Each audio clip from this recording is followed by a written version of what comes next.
Hey everyone, it's Justin Worthy with the Top Calgary Real Estate Team at Real Broker. I'm super excited about today's chat because we are diving into the future of home building with someone who's truly changing the game. I'm here with Chris, the owner of Birchhill Homes, one of the most innovative builders in Calgary.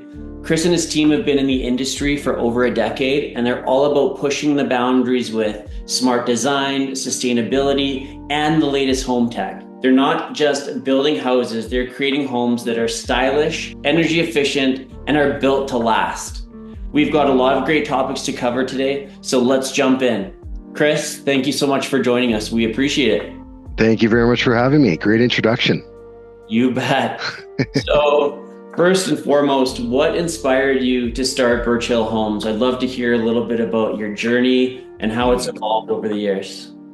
So Birchhill Homes, it's in the name, Birchhill.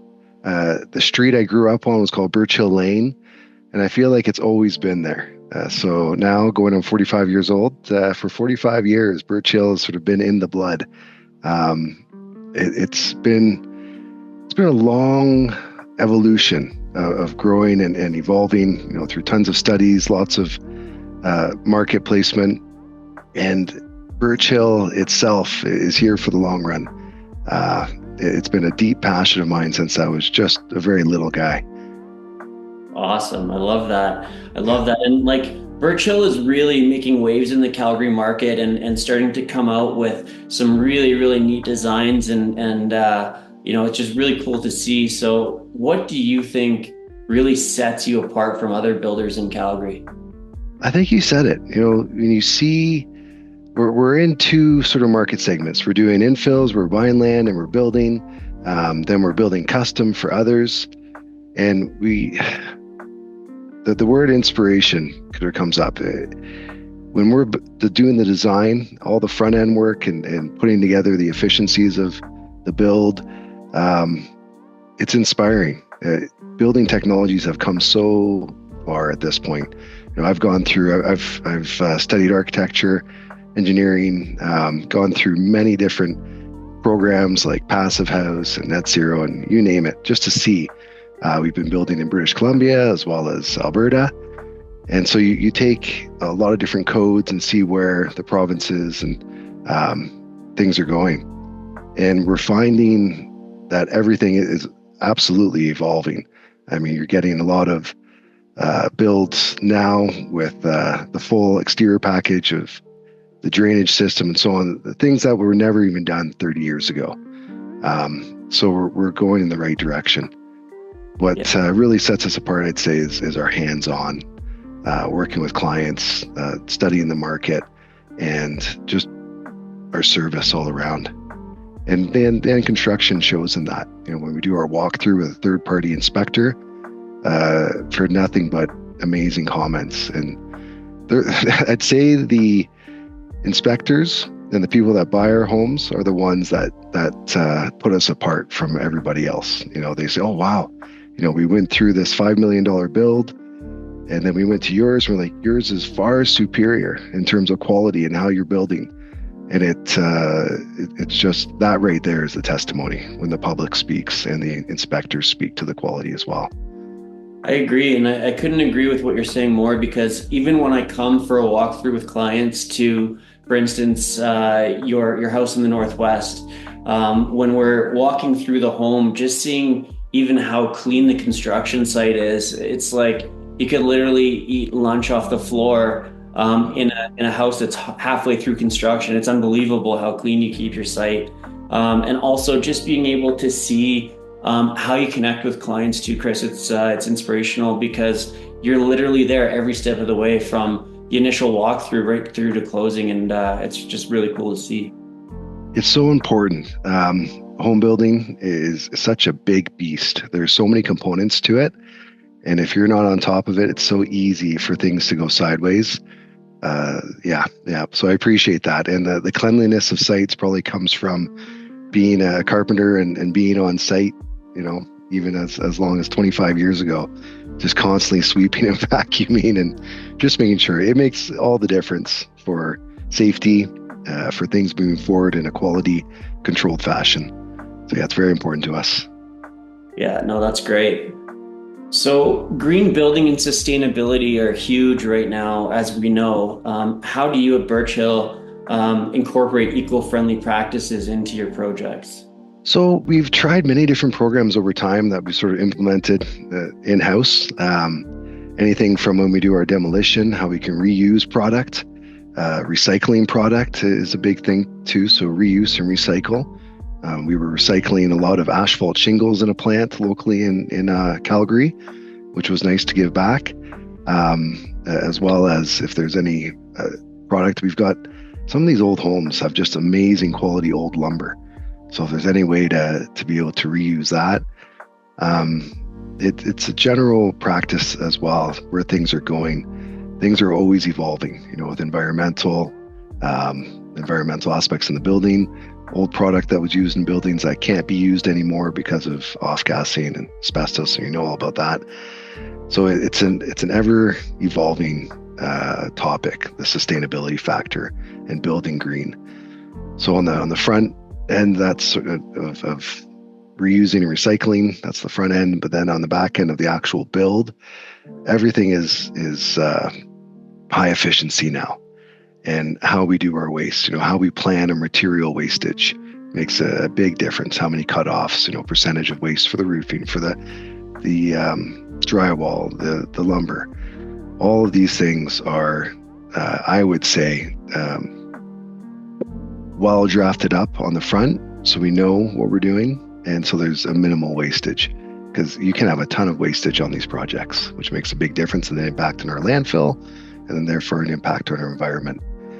But yeah, I'd say that's the simplicity, but things are really evolving.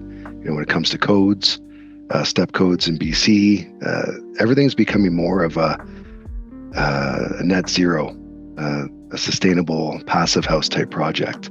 So we're heading that direction, and I'm all for it. We're certified in these areas and fully support all of these builds.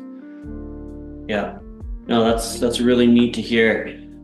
For anyone thinking about building, what are some of the biggest trends that you think people should be really paying attention to right now? Oh, trends come and go. I like timeless. When you look at something and maybe it's trending right now, but you just get that feeling like this is timeless and you feel good about it. I love, it could be a character home.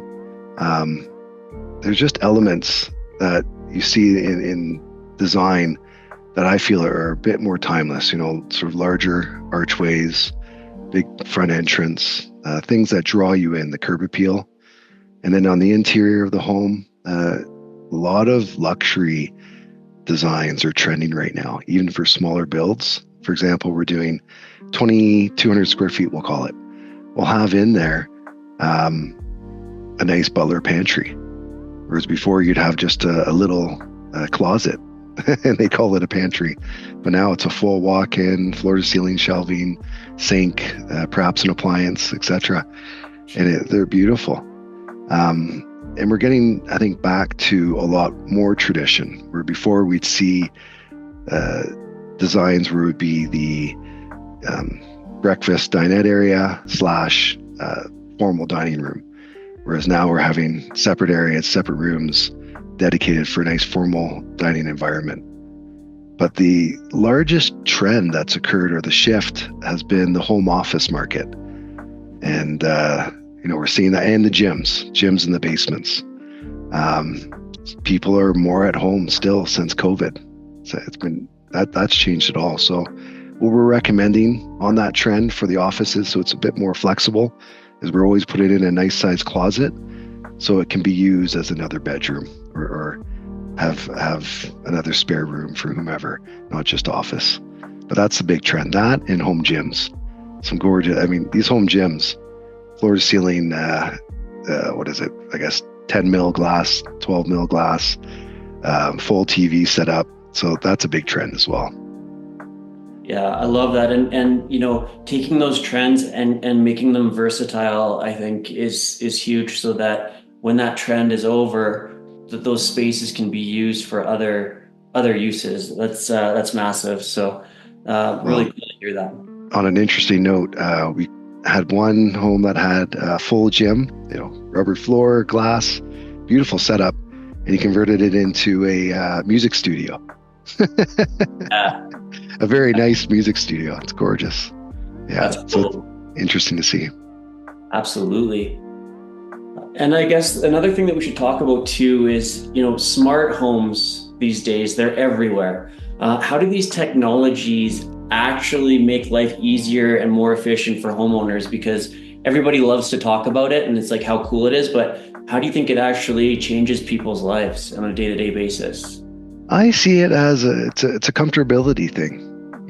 These smart home technologies allow homeowners to control the lighting, control the heating, so the ambiance of the building, cooling system, all remotely. It's the same thing like you see with barbecues now. You're able to monitor them remotely. So it's all the appliance package. So these automated systems, have learned usage patterns as well. You can adjust settings for maximum efficiency. So that goes to the environmental factor of the build as well to tie it all together. Smart thermostats, automated blinds to be able to adjust and close on a system, on a timer as well. And the energy monitoring helps a lot to make life easier, hopefully reduce some utility bills as costs keep rising. Yeah, no, that's huge. I love that, and I think as time progresses, things are gonna. I mean, the only thing consistent in life, I think, is change, and being able to consider what the future may hold is going to be very interesting, especially as we adapt to new technologies like AI and all those sorts of interesting things, and how it's going to play a role into our day-to-day living. Yeah. Oh, it is. We're not coming back from this AI and automation and smart home world, that's for sure. Yeah. 100%. Sweet. I can't wait till the day that a robot can, do things like clean the house and, those sorts of things. Well, I think they can, but at a price. I think we can still do that. We can set that up. How much is that upgrade, Chris? Yeah, exactly. I'll let you know. Please let me get back to you. Nice. So when it comes down to choosing between a pre-designed build or a custom home, what should buyers really be keeping in mind? Oh, between pre-design and custom. Well, budget. You've got the three areas: budget, so money, your schedule, your timeline, and then your specifications, so your scope. So those three areas are key areas that you want to have a look at. First, take a look. Well, how much money do we have to put towards this, or do we want to? What is our wish list? What do we have to need? What are going to be our needs in this home now and perhaps in 10 years from now? And then what's our timeline? Do we want to do this right away, get a piece of land, or do we find a piece of land already? And then put the design process through. Could take a few months. Some people can take a lot longer. It's the most important stage, I feel, is the design on the front end, selections, specifications.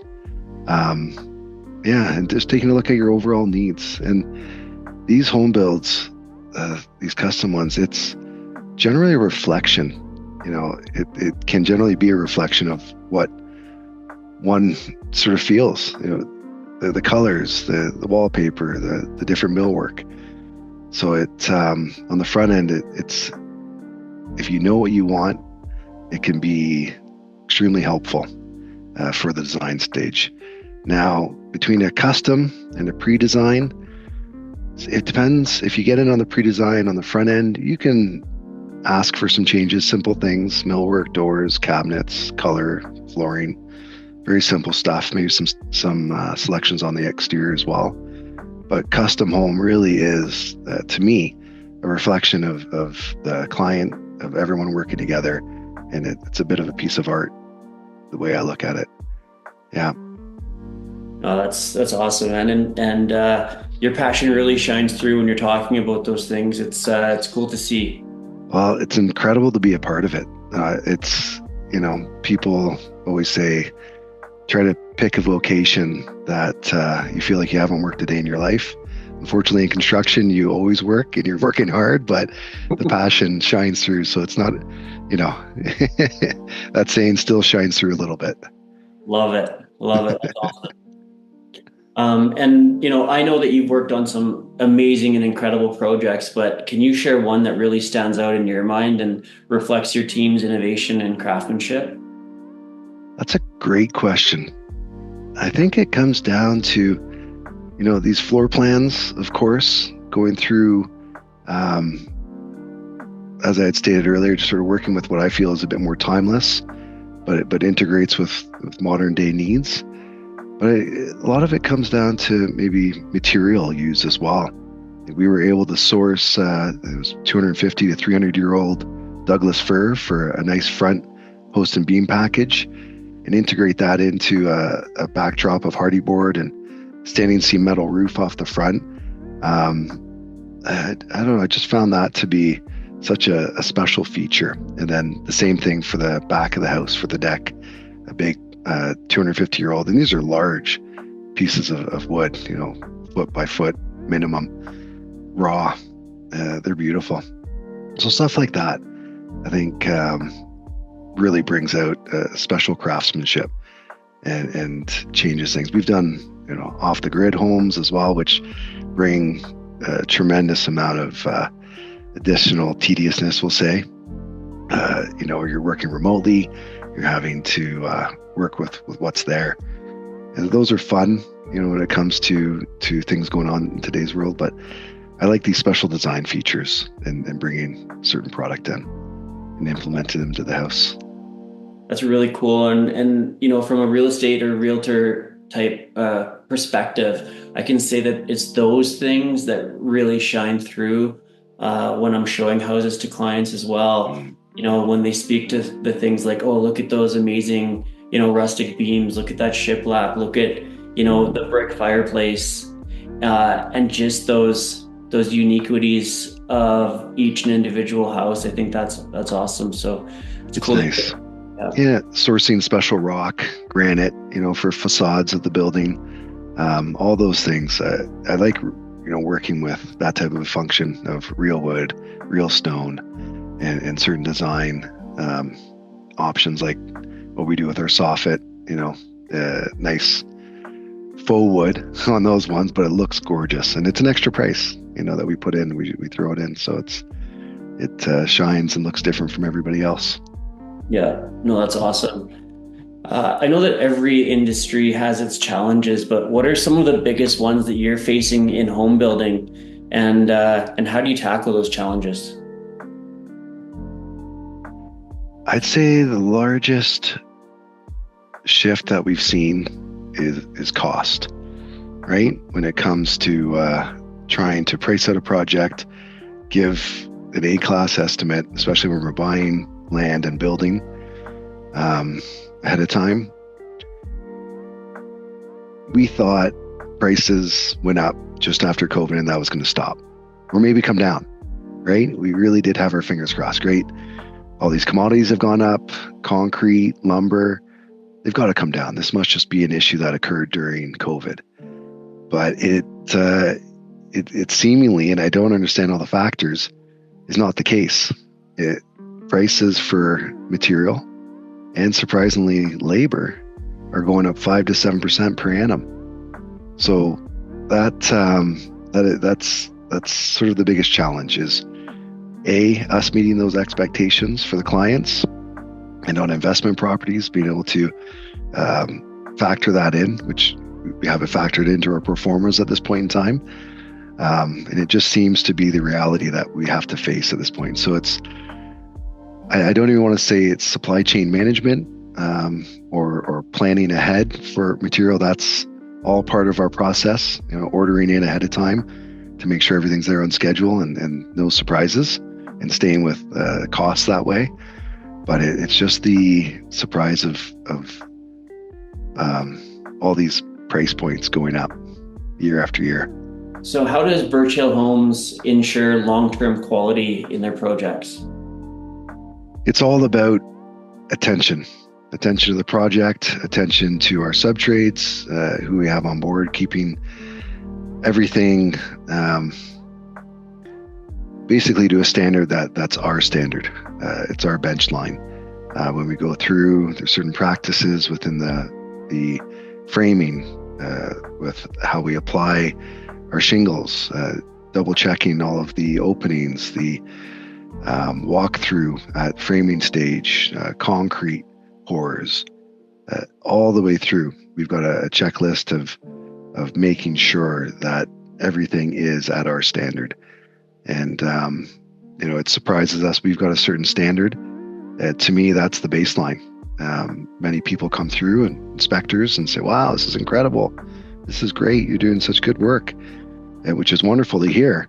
But it just, for us, it's our standard. It is what it is. So we'll just keep shining through that way. That's great. I love hearing that. That's huge. And at the end of the day, what do you find is the most rewarding part of building a home for the future of families and communities? Two things. One, I love the design and build process. It's where the passion shines through for us. Our interior designers, our building designers, all in-house, are just, fanatics about this industry. Their story is similar to my story, where they've always wanted to be doing this. So to have a team like that, that's exciting to see all the sort of magic happen. And then to be able to put this product out there, and then to see the magic continue, to see the responses of our clients and our legacy groups that have taken over home. It's just, it warms the soul.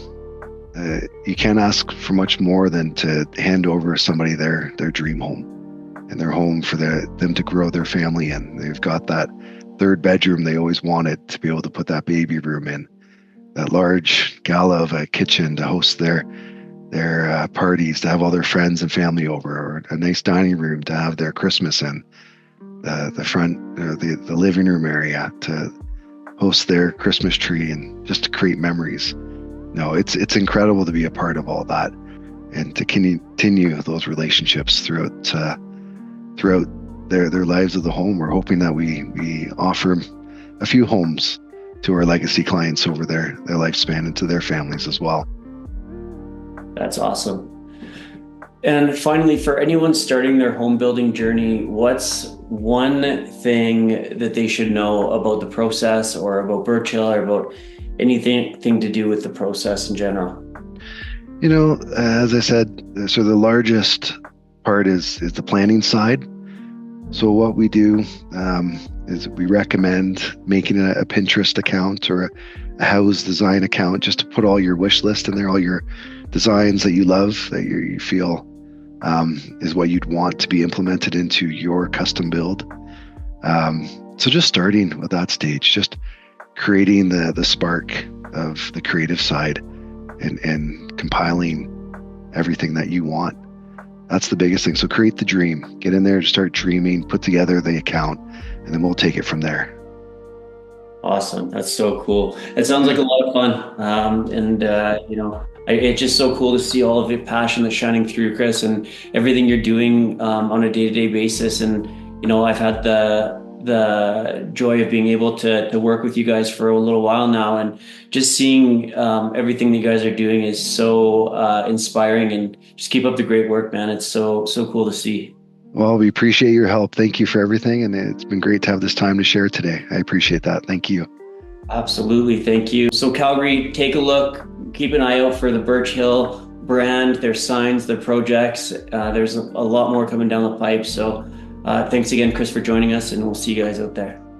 Thank you for your time. Have a great day. Like, follow, and subscribe. Whether you're a homeowner, a first-time buyer, a seller, an investor, or a home builder, we've got tips, insights, and strategies that you need to succeed. Like this video, follow us for updates, and hit that subscribe button with a notification bell so you never miss our latest content.